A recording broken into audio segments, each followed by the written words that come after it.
She's only a few feet away.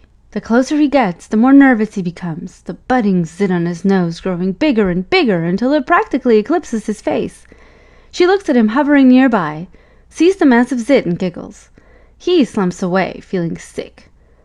Stress can sure make a mess, and it happens to both teens and adults. But how does it happen? Let's rewind to before the zit, to before Justin even sees his crush.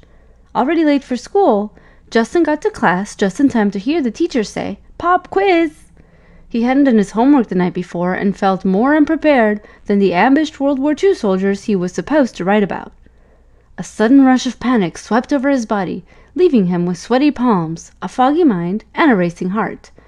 He stumbled out of class in a daze and ran straight into his all-time crush, spiking up his stress.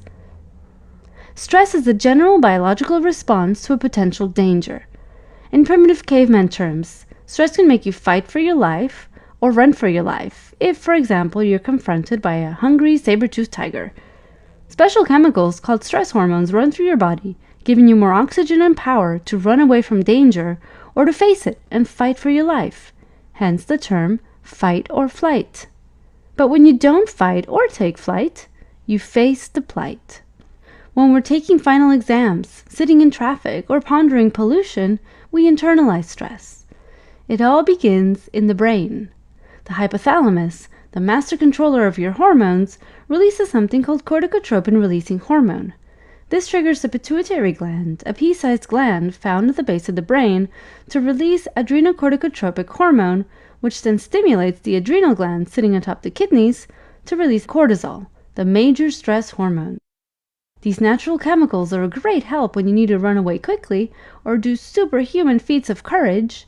But when you're simply sitting, these stress hormones collect in the body and affect your overall health. Stress hormones increase inflammation in the body, suppress the immune system, which makes you more susceptible to infection by acne-causing bacteria, and can even increase oil production in the skin. And this is the perfect storm for forming a pimple. Cortisol is a major stress hormone involved in making skin cells churn out oily lipids from special glands called sebaceous glands. But when there's too much of these oily lipids, called sebum, they can plug up the swollen, inflamed pores and trap the pesky acne-causing bacteria inside, where they set up house and thrive. Add a dash of inflammatory neuropeptides released by the nervous system when you're, nervous, and angry zits follow.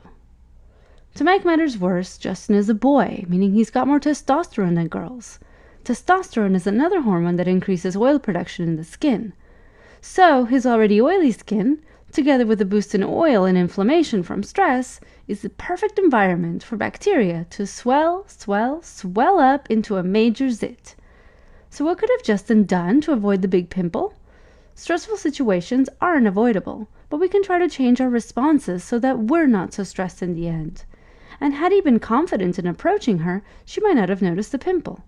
Or he might not have had one.